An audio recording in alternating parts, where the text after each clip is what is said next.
Hello everyone, it's me Clayton. I just finished watching Agent Elvis on Netflix, starring Matthew McConaughey, Caitlin Olsen, Niecy Nash, Don Cheadle, Tom Kenny, and Johnny Knoxville. Now, this is actually a pretty interesting premise. Elvis Presley ends up starring in the series and as an alternate version of himself as a secret agent who tries to save the world from a mysterious thing that happens to cause mind-controlled aggressive freakouts across the globe while he works for the TCB, the Central Bureau. All while holding down his job as the King of Rock and Roll, even though the real King of Rock and Roll is probably Chuck Berry.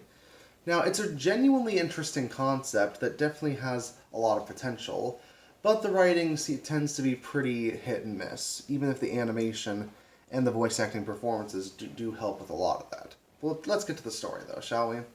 The story follows Elvis Presley as, while he's one of the most celebrated recording artists of his time, he also happens to have been involved in a secret government project to create the ultimate secret agent.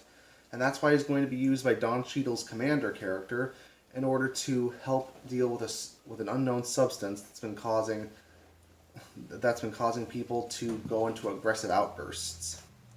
Along the way, he's being helped out by C.C. Ryder, played by Caitlin Olsen, and Bobby Ray, his friend, played by Johnny Knoxville. It's basically a bunch of historical inaccuracies that are basically treated almost as if they're an anachronistic version of the 1970s in order to have a bunch of action scenes, comedic bits, and to also make tons of references that would work for the time period.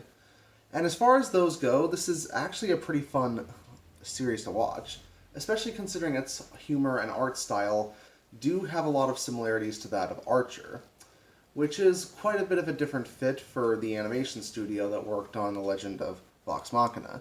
Even though both shows happen to be adult animated shows, their styles of humor as well as casts couldn't be more different. And thankfully, a lot of the voice cast does help make the jokes land, even when the script can sometimes fail them.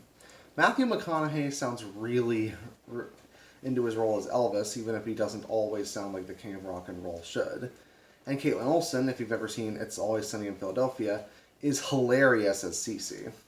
Basically being like Black Widow if Black Widow had a lot more comedic energy and chaos to her.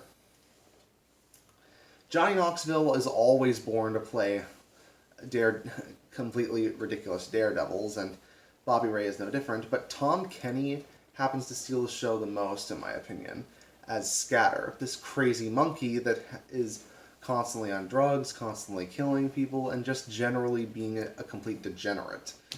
And the fact that Tom Kenny gets to go completely wild in the role certainly helps. But it does feel like this is a story that gets unnecessarily stretched out to 10 episodes, which I admit is a problem with a lot of streaming shows. That and the occasional overuse of profanity does mean that certain jokes that should land really don't. But in comparison to stuff like Paradise PD or this year's Velma, there actually are jokes that do land, and there are even a fair amount of cameos that caught my interest, such as a director played by Baz Luhrmann, or even Priscilla Presley playing a younger version of herself. It generally knows the ubiquity of Elvis, especially after his biopic came out last year. I don't think this is a show that'll get a second season, but for what it is, I think it's a solid watch if you're planning on having a fun, action-packed adult comedy. That's why I'm going to give it a 7 out of 10. See you next time.